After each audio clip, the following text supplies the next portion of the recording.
आप देख रहे हैं आवाज़ इंडिया टीवी।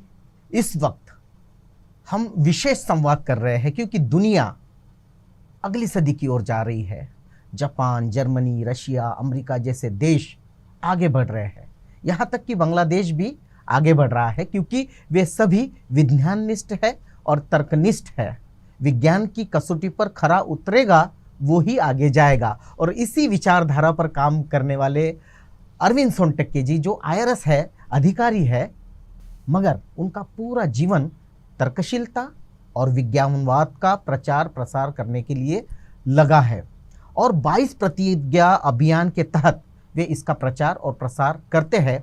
साथ ही ये भी समझाते हैं कि बौद्ध धम्म जो तथागत ने दिया है वह कैसे विज्ञानवादी है और जनमानस के यानी आम आदमी के कितने फायदे का है। सर, आपका बहुत बहुत स्वागत, बहुत बहुत अभिनंदन भी कि आप इस तरह से 22 प्रतिज्ञा अभियान को चलाते हैं जिसमें पूरे देश से आपको बहुत अच्छा रिस्पांस है। और ज़्यादातर महिलाएं जो है देखा जाए तो इस तरह की जो एक्टिविटीज़ होती है जो विज्ञान के साथ जोड़ी जाती है या पुरानी जो ट्रेडिशन है उसको तोड़ने वाली, क्योंकि ज़्यादातर भारतीय महिलाओं को ये सोचा जाता है कि वो ट्रेडिशनल होती है, भाविक होती है। तो आपके साथ महिला भी जुड़ी है, इसका भी बहुत अभिनंदन। दर्शक ये जानना चाहेगी कि 22 प्रतिज्ञा बाबा साहब ने 1956 को दी। तब उन्होंने सारी 22 प्रतिज्ञाओं में जो भी उन्होंने 22 जो सिद्धांत दिए हैं कि इसको मानूंगा, इसको नहीं मानूंगा, इसको आप अभियान के तहत लाए हैं। तो ये क्या ज़रूरत पड़ी कि 22 प्रतिज्ञा जो 1956 को बाबा साहब ने दी उसका एक पूरा अभियान चलाया जाए? धन्यवाद सभी दर्शकों को मेरी तरफ से जय भीम, नमो बुद्धाय, जय विज्ञान, जय विज्ञान। आपका प्रश्न महत्व का है कि डॉक्टर बाबा साहब अम्बेडकर ने 14 अक्टूबर 1956 को दीक्षा भूमि नागपुर में जाति रोग वाले धर्म का त्याग और बुद्ध धम्म यानी विज्ञानवादी, करुणामयी और मानवतावादी धम्म में प्रवेश इस वक्त 22 प्रतिज्ञा क्यों दी है और उसको अभियान का रूप देने की आवश्यकता क्यों पड़ी है, तो आपका मैं आभार व्यक्त करता हूँ।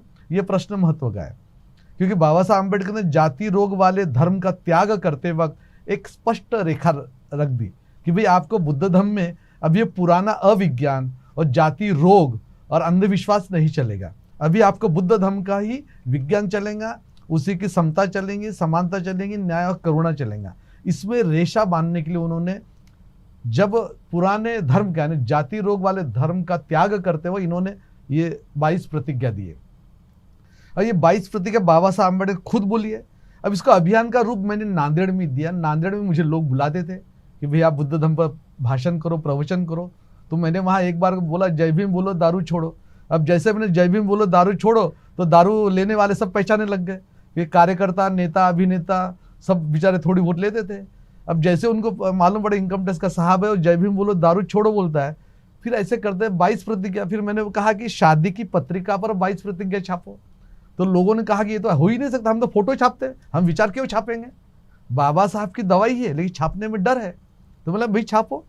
तो वहाँ लोग जुड़ते गए और नांदेड़ से 22 प्रतिज्ञा अभियान, जिसे मैंने नाम दिया 22 प्रतिज्ञा अभियान, विज्ञान और सत्य का दर्शन देने का अभियान, उसको अभियान रूप ये देने की आवश्यकता जो क्यों पड़ी आपने कहा, इसका उत्तर ये है कि संपूर्ण समाज, हर घर में विज्ञान होना चाहिए। मैं विचार कैसे, हाउ टू थिंक, ये समझना चाहिए, उसका सेल्फ कॉन्फिडेंस होना चाहिए और पूरे पुराने जो रीति रिवाज है, प्रथा है, इसका भी ऑपरेशन होना चाहिए ना।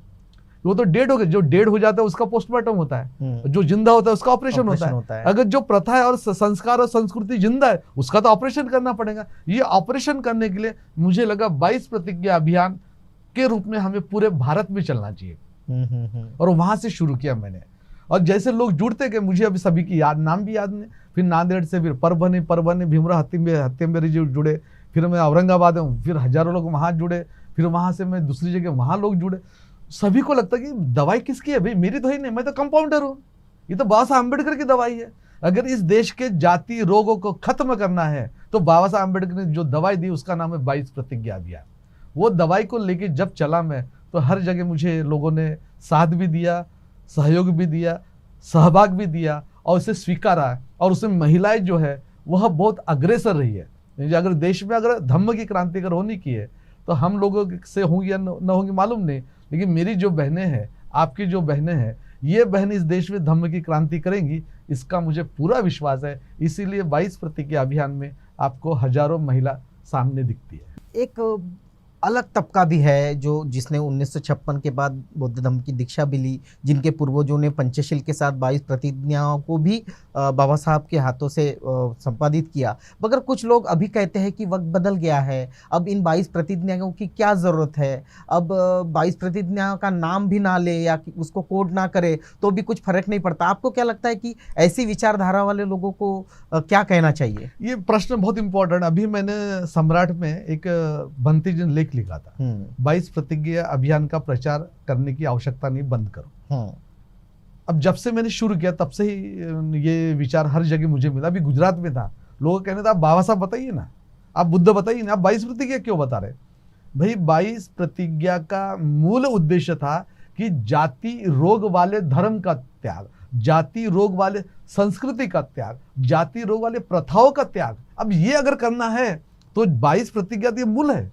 भाई एनालिसिस ऑफ कास्ट में बाबा साहब ने लिखा है कि जिस धर्म में और धर्म की किताबें और धर्म के पुजारी, धर्म में धर्म की किताबें, धर्म के पुजारी, अगर तीनों चीजें अगर जाति को प्रोत्साहन देते हैं, वो धर्म खत्म हो गया तो चलेगा, लेकिन जाति व्यवस्था खत्म होनी चाहिए। तो मुझे लगता है इस देश में जाति की व्यवस्था खत्म करने के जो जो जाति रोग के पेशेंट है, जो व्यक्ति समूह परिवार जाति रोग का पेशेंट है, उसको बाबा साहब की जो दवाई है उस जाति रोग से, जाति रोग वाले धर्म से मुक्त करने की ताकत, एंटीबायोटिक जो दवाई है वो है 22 प्रतिज्ञा। ये कहा जाता है कि बाबा साहब ने जब धम्म दीक्षा दी तो वहाँ से ही आह्वान किया कि हर आदमी को धम्म दीक्षा दे सकता है, इसके लिए चीवर धारण करने की ज़रूरत नहीं। जिसने भी धम्म की दीक्षा ली, धम्म को समझा, वो अपने भाई को, अपने मित्र को धम्म दीक्षा दे सकता है। तो आपको क्या लगता है, और आप बार बार अपने पर्चों में, अपने भाषणों में इस बात को लेकर चलते हैं कि हर इंसान को धम्म दीक्षा देने का अधिकार है। क्या किसी किताब में ऐसा है कि हर आदमी ने धम्म दीक्षा देना चाहिए, या बाबा साहब ने कहा इसलिए आप उसको कोट करते हैं? नहीं, ये विषय और ये प्रश्न मूलभूत भी है और महत्व का भी है, ऐतिहासिक भी है। क्योंकि बाबा साहब का जो मराठी में भाषण था 15 अक्टोबर को हुआ, वहाँ करीबन 1.5 घंटा चला, उसका खत्म हो गया। दरेकाने दरेकाला दीक्षा द्यावी, दरेक बौद्ध माणसाला दीक्षा देण्याचा अधिकार आहे असे मी जाहीर करतो। It is a proclamation declared by honourable Babasaheb Ambedkar to give right to each Buddhist person, not Buddhist man और Buddhist woman, each Buddhist person, यानी हर बुद्धिस्ट बनते को नहीं है, बौद्ध व्यक्ति को है। तो ये जो अधिकार दिया मुझे लगता है बहुत महत्व का है, क्योंकि हर धर्म में एक पुरुष सत्ताक है और इसमें बाबा साहब ने मनुष्य सत्ताक बना दिया। धम्म की दीक्षा देने के तो भंते जी 1000 लोगों को बौद्ध धर्म समझाएंगे, उनको दीक्षा देंगे। मेरी महिलाएं बहनें हैं, वो 2 लोगों को तैयार करेंगे, वो उसको दीक्षा दे सकती है। अगर लोगों को बौद्ध धर्म की अच्छाई समझा सकता हूँ, मैं दीक्षा दे सकता हूँ। यानी बाबा साहब ने जो एक मोनोपोली थी, जो ब्राह्मणी का सोशल ऑर्डर में रिलीजियसली कोई हेड पर बैठा है, वो कंसेप्ट को खत्म कर दिया कि भी अगर दीक्षा देने की तो भंते जी भी दे सकता है, वो जो बौद्ध बहन है वह भी दे सकती है, और जो बौद्ध भाई है वह भी दे सकता है। ये देने के कारण डिस्ट्रीब्यूशन ऑफ पावर, डिसेंट्रलाइजेशन हो गया। और मुझे लगता है अगर उस वक्त ये बात अगर लोगों को समझ में आती है, अगर उस वक्त अगर समझो 50 लाख लोग बौद्ध धर्म में आ गए, जो विज्ञानवादी वगैरह बन के मानवतावादी, अगर ये बात उस वक्त समझ में आती है और हर आदमी ने अगर 5 लोगों को भी बुद्ध का तत्व ज्ञान समझाया होता, तो आज मिनिमम 60% देश में जाति रोग वाले धर्म का त्याग हो गया रहता और बुद्ध धर्म का स्वीकार हो गया रहता। ये जो प्रश्न है कि दरेकाने दरेकाला दीक्षा दे, हाँ मूलभूत प्रश्न है, और इससे कई लोग दुखी हो जाते हैं। अरे बोले आप, मैंने जब पहला कार्यक्रम लिया 2008 में कि बौद्ध महिला दीक्षा देनार भारत बौद्ध में करनार, और बहन क्यों नहीं दीक्षा दे सकती? क्योंकि बहन जो है स्त्री को है हर धर्म में नीचा, कहीं बुरखा पहनाया गया, कहीं मंदिर के बाहर रखा गया, कहीं उसको घर में जलाकर मारा गया। हर धर्म में स्त्री को जलील किया गया, हर धर्म में किया गया। मुझे लगता बाबा साहब ने ये सबसे बड़ी कमी जो थी बौद्ध धर्म में भी, वो स्त्री को भाई तुम भी भंते के बराबर हो गए, तुम भी पुरुष के बराबर हो गए और तुम सबके बराबर हो गए। तो मुझे लगता है कि दरेकाने दरेकाला दीक्षा दे, यानी हर बौद्ध व्यक्ति को दीक्षा देने का, व्यक्ति में कौन? भंते जी आ गए, पुरुष आ गया और बौद्ध महिला आ गए। तो मुझे लगता है एक समानता की क्रांति की शुरू, क्योंकि धर्म का जब या धर्म का प्रचार होगा और स्त्री को कोई अधिकार नहीं, फिर बौद्ध धर्म नहीं। और बाबा साहब ने वो सभी को अधिकार देने का, तीनों धर्म गुरु को भी दिया, बौद्ध पुरुष को भी दिया और बौद्ध स्त्री को दिया। तो मुझे लगता है एक समानता की क्रांति, ये दरेका ने दरेकाला बौद्ध धर्म दीक्षा, इससे एक समानता की क्रांति का अगर धर्म का अगर प्रचार करना है या उसको लोगों को अच्छा ही समझाने की, ये अधिकार बोलता है। जैसे बाबा साहब अम्बेडकर ने हमें वोटिंग का अधिकार दिया, हमें तो मोर्चा नहीं निकालना पड़ा। तो मुझे लगता है 2500 साल में की एक कमी सी रह गई थी थोड़ी सी, कि बौद्ध धर्म की दीक्षा सिर्फ कुछ ही लोग दे सकते हैं। मैं उनको कुछ नहीं बोलूंगा, वो दुखी हो गए बेचारे, वो कुछ उन्होंने कहा नहीं अब बौद्ध धर्म की दीक्षा देंगे, तो ये अधिकार सभी को, जो बौद्ध है वह बौद्ध धर्म की दीक्षा दे सकता है। बिल्कुल। आपने एक कार्टून खड़ा किया है, एक कैरेक्टर खड़ा किया है जो कैदी जैसा दिखता है, कैदियों के कपड़े पहन के है, उसके हाथ ऐसे बंधे हुए हैं। वो क्या कार्टून है? और उसका एक उत्सव होता है हर साल कि आप देश भर के लोगों को आह्वान करते हैं कि इस तरह के जो कार्टून है या इसकी प्रेत यात्रा निकलती है और उसको जलाते हैं। ये पूरा आयोजन क्या है और मुख्यतः कार्टून क्या है? कार्टून तो भाई ये बड़ा महत्व का प्रश्न है। कार्टून ये है कि हमने एक क्रिमिनल बनाया, कैदी बनाया, कैदी को बेड़िया डाल दे हाथ पैर में। अब पहले यहाँ उसका नाम रखे विष विचार, जहर विचार, विचार जहर है। आदमी में तो प्रेम हो सकता है, कभी घृणा भी हो सकती है, लेकिन विचारों में जहर अगर हो तो कंटिन्यूस जहर रहता है वो। अब ये जहर विचार कौन सा? एक भाग्य नाम का जहर, भविष्य नाम का जहर, कुदरत नाम का जहर, नसीब नाम का जहर, आत्मा नाम का जहर, ईश्वर नाम का जहर, पुनर्जन्म नाम का जहर, अगले जन्म मृत्यु के बाद का जीवन है, ये भी एक जहर। ये जो अंधविश्वास अविज्ञान के जितने जहर विचार थे उसको आइडेंटिफाई किए कि गरीब आदमी है और वो सोचता है कि मेरे नसीब में मेरे जो लिखा है तो मैं इसलिए गरीब हूं। अरे भाई ये बेड़ियों से तोड़ने के लिए वो क्रिमिनल को बनाया, इसलिए वो कार्टून बनाया वो। और आपने जो उसके बाद पूछे कि 25 दिसंबर को क्या या हम उसे क्या करते हैं, तो मनुस्मृति दहन इस समारोह के उपलक्ष्य में हमने कहा कि इस जहर विचार जितने भाग्य, नसीब, आत्मा, परमात्मा, ईश्वर, परमेश्वर, पुनर्जन्म, अगला जन्म, पिछला जन्म, ये सब जहरी विचारों से मुक्त करने के लिए क्यों ना मनुस्मृति का भी दहन दिन करेंगे हम, और इसको भी भाग्य आत्मा दहन का त्योहार। और ये भाग्य आत्मा दहन का त्योहार पूरे भारत में अगर मनाएंगे तो रावण दहन वाले जो है बेचारे वो भी दुखी हो जाएंगे। अरे ये तो व्यक्ति का दहन कर रहे हैं, ये रावण दहन वाले व्यक्ति का दहन कर रहे हैं, लेकिन हम तो इनके हर जहरी विचारों का दहन करने का हम एक त्योहार हम लोगों ने गुजरात में भी और महाराष्ट्र में, दिल्ली में शुरू किया है। तो इसे बहुत अच्छा लोग स्वीकार कर रहे हैं। आप एक और थ्योरी को सामने लाते हैं कि सारी दुनिया, आप बाइबल उठाइए तो उसमें लिखा गया है कि प्रभु ने दुनिया बनाई। आप कुरान उठा लीजिए, उसमें लिखा है कि अल्लाह ने दिन अलग किया, रात अलग किया, ज़मीन अलग की, पानी अलग किया। आप हिंदू धर्म को उठा लीजिए तो वहाँ पे भी लिखा है कि ब्रह्मा ने सृष्टि के निर्माण की। आप इस थ्योरी के विरोध में हैं, आपकी अलग एक थ्योरी है। वो थ्योरी क्या है और आप क्यों इन थ्योरियों का विरोध करते हैं कि नहीं ये किसी ने, अगर ये सृष्टि किसी भगवान ने, किसी ईश्वर ने, किसी अल्लाह ने नहीं निर्माण की तो ये निर्माण कैसे हुई? बहुत धन्यवाद, बहुत मुझे आनंद हो गया। बड़ा जबरदस्त क्वेश्चन पूछे, क्योंकि जिस दिन मनुष्य नाम का एक प्राणी है जिसको हम आधुनिक भाषा में होमोसेपियन, ये आधुनिक मानव कहते हैं, ये पृथ्वी नाम के छोटे से कंकड़ से भी छोटे से ग्रह पर 800 करोड़ है। और 800 करोड़ में से 50% लोग ये मानते हैं कि उनके किसी भगवान ने, किसी ने चमत्कार ने, किसी ईश्वर, परमेश्वर, गॉड, अल्लाह ने पूरी पृथ्वी और पूरा जो आंखों से दिखता है और न दिखता है वो सब बनाया। ये बिल्कुल सरासर 100% झूठ है।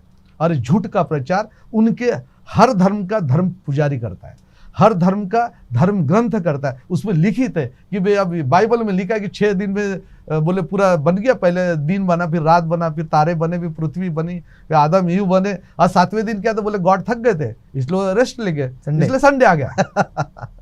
और आप देखते होंगे संडे के दिन सबसे ज्यादा लोग चर्च में जाते हैं, और जिस दिन गॉड क्या करते, रेस्ट करते हैं।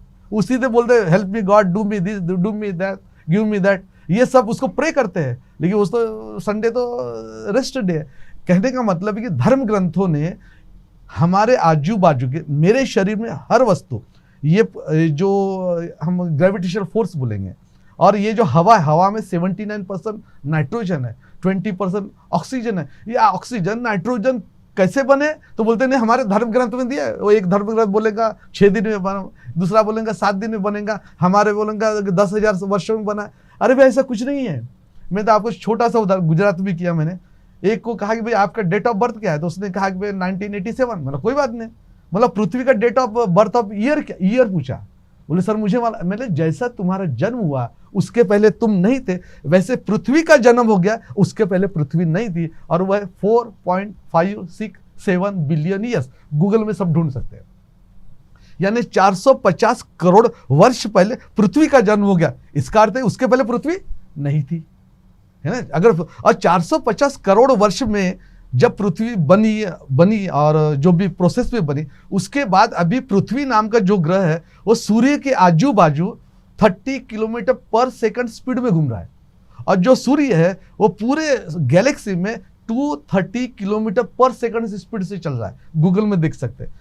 अर्थात यह है कि हम अगर ये डेटा भी गूगल में देखेंगे, भाई 450 करोड़ वर्ष पहले तो ना पृथ्वी थी, तो इसका नाम मनुष्य नहीं था, और मनुष्य नहीं था तो धर्म नहीं था, धर्म नहीं था तो धर्म की किताबें नहीं थी, धर्म की किताबें नहीं थी तो धर्म पुजारी नहीं थे। भाई ये सब धर्म पुजारी, धर्म और धर्म के भक्त जब कब आए, जब पृथ्वी बनी, तो उसके पहले तो कुछ नहीं था। तो 450 करोड़ वर्ष पहले पृथ्वी का जन्म हो गया। वैसे विश्व की भी शुरुआत हो गई। आज का विज्ञान जो कहता है वो 13.82 बिलियन ईयर्स, यानी हम ऐसा बोलेंगे 1400 करोड़ वर्ष पहले बिग बैंग थ्योरी नाम दिया। उस बिग बैंग थ्योरी का जो एक्सपांशन हो गया, स्फोट हो गया, उसमें से पूरा बदलते बदलते ये आज पृथ्वी नाम के छोटे से ग्रह पर, मैं आपको एक ऐड करूंगा कि जैसे सूर्यमंडल में लोग ज्योतिष महाराष्ट्र मिलते हैं, अब बेचारे कुंडली लेकर बैठे, तो भाई कुंडल में ग्रह कितने, तो बेचारे बता दे 10 ग्रह है, कोई 8 ग्रह, कोई 12 ग्रह। अपने अपने ज्योतिष वाले का धंधा पाने थे लोगों को बेवकूफ बनाने का। मैंने उसको बोलता यार कुंडल में 8 ग्रह अगर है तो 8 ग्रह के नाम तो फिर बताएंगे, मरक्यूरी है, वेनस है, अर्थ है, मार्स है, जुपिटर है, सैटर्न है, यूरेनस है, नेपच्यून है। ओके, मुझे ये बताओ कि पृथ्वी के बाहर कितने ग्रह है। बोले मालूम नहीं। अब गूगल पर चले जाइए, 4500 ऐसे ग्रह आइडेंटिफाई हमारे सैटेलाइट ने जो सूर्यमंडल के बाहर है। यानी हमारा ज्ञान सूर्यमंडल के बाहर नहीं पहुंचा है। 4500 इतने एक्सो प्लैनेट कहते हैं, यानी जो 8 ग्रह सूर्यमंडल में, सूर्य नाम के तारे के आजू बाजू 8 ग्रह घूम रहे, और उसमें चंद्र है वो 213 कम से कम चंद्र है। अब इनके कुंडली में कितने चंद्र है? एक ही चंद्र है। ये बेचारे एक ही चंद्र पे अपना धंधा पानी चला रहे। इनको मालूम नहीं कि 215 चंद्र हमारे सूर्यमंडल में। तो मैंने जैसे कहा कि 4500 एक्सो प्लैनेट है, सूर्य और 8 ग्रह सूर्य मालिका के ग्रह को छोड़कर बाहर भी है, यानी जो दूसरे तारों के आजू बाजू घूम रहे। तो मेरा कहना यह कि इससे हमें मालूम पड़ता है कि हमारा पृथ्वी सिर्फ अकेला नहीं है, या सूर्य नाम जो दिए हमने दे वो तारा अकेला नहीं है, ऐसे तारे कई हैं। और वही अगर मिल्की वे गैलेक्सी में जाएंगे तो मुझे लगता है 1 ट्रिलियन 1000 बिलियन यानी 10,000 करोड़ 10,000 करोड़ सूर्य से बड़े और छोटे तारे 10,000 करोड़ तारे हैं।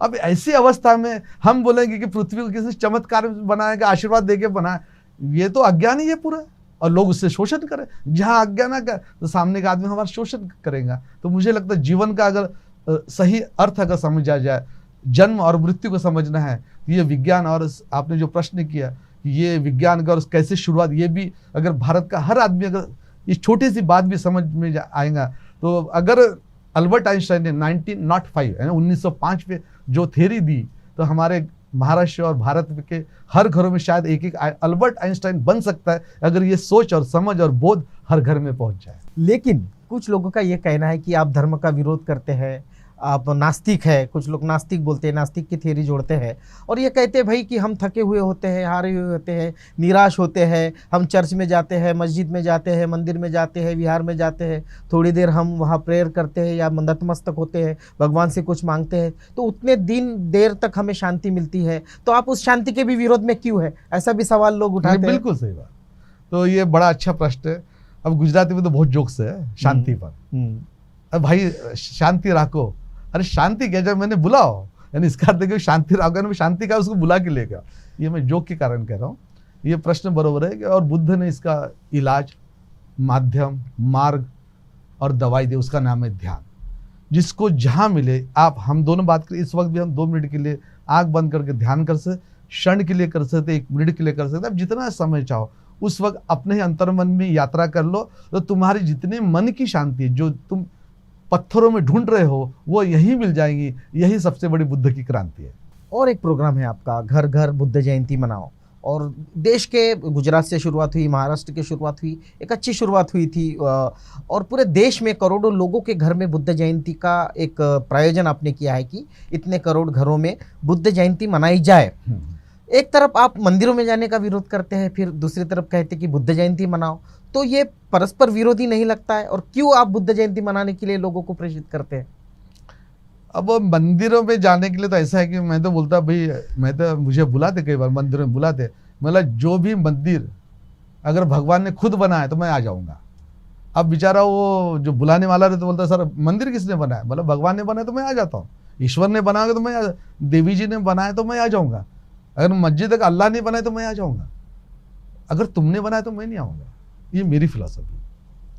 और इसलिए जब ये मैं घर घर बुद्ध जयंती की बात कहता हूँ, मुझे ये बहुत अच्छा प्रश्न है कि गुजरात में मैंने देखा दुख ही दुख, चाहे पोस्टर में और प्रवचन में और मार्केटिंग में वो गुजरात कुछ भी बताए, मैंने जो सामान्य आदमी गरीब था, 7.1% शेड्यूल कास्ट है, करीबन 13% शेड्यूल ट्राइब है, और ओबीसी करीबन 50% है। इनके मन के अंदर के दुख मैं समझने का प्रयास किया।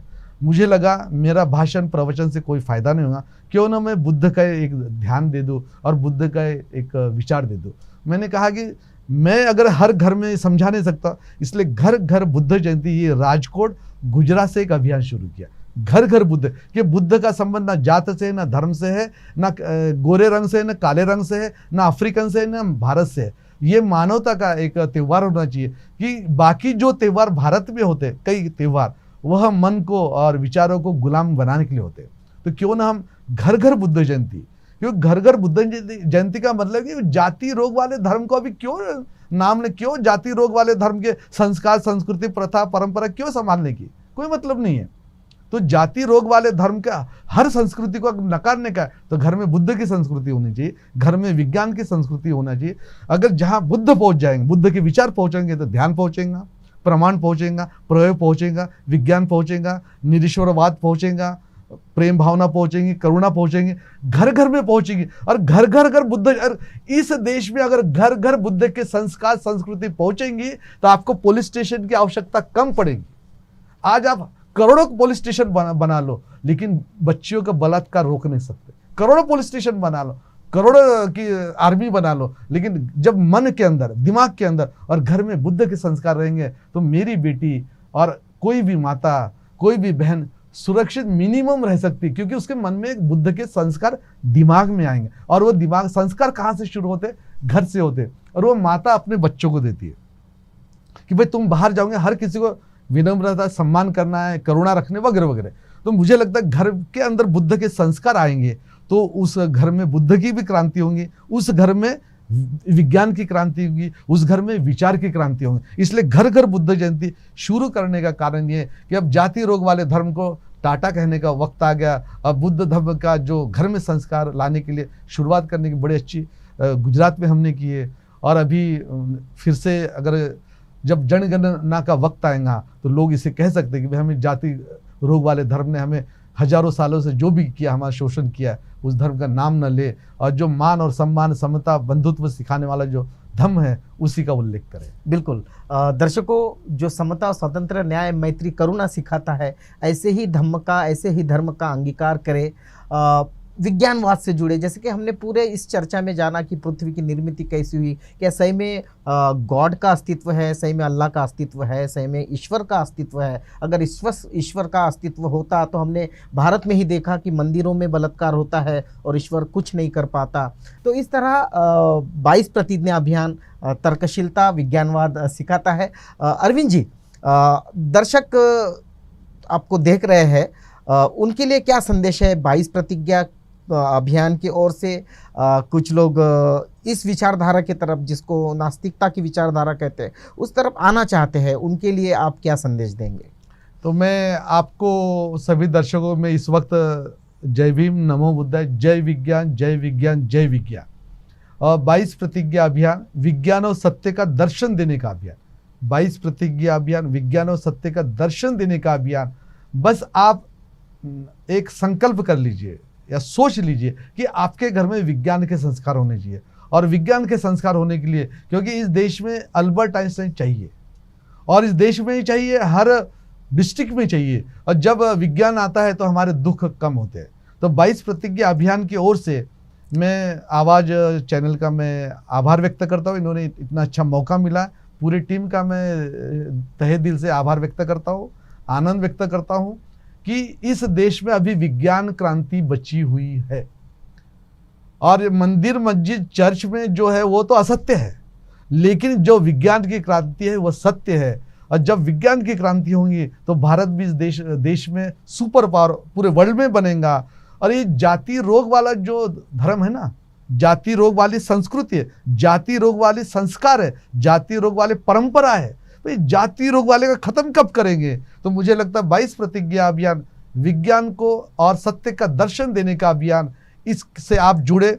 निरीश्वरवाद, नास्तिकता, एथेइज्म, ये क्रांति इस देश में शुरू करने के जो डरते नहीं है, ना जन्म से और मृत्यु से डरते नहीं है, वो साथी मेरे साथ आवाज चैनल के साथ जुड़ जाए और इस देश में विज्ञान और सत्य, निरीश्वरवाद, संविधान की क्रांति मिलकर करेंगे।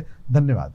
तो इस तरह से आपके हाथ में जो मोबाइल है, सामने टीवी है, वो भी विज्ञान से चलता है। आपके घर में जो पंखा है वो भी विज्ञान से चलता है। आप गाड़ी चलाते हैं वो भी विज्ञान से, वहाँ कोई गॉड नहीं आता, कोई ईश्वर नहीं आता। इसलिए विज्ञान पर भरोसा रखिए। आपको अगर कोई प्रश्न है इस बारे में तो नीचे आपको नीचे ईमेल आईडी दिया गया है। आप अरविंद जी सोनटक्के इनसे डायरेक्ट इस ईमेल पर प्रश्न पूछ सकते हैं। ईमेल आपके सामने है, आप ईमेल पर अपने विचार भी दे सकते हैं और प्रश्न भी पूछ सकते हैं। अरविंद जी, आपने वक्त निकाला, दर्शकों को इतना अच्छा मार्गदर्शन किया। आवाज़ इंडिया टीवी की ओर से आपका बहुत बहुत धन्यवाद।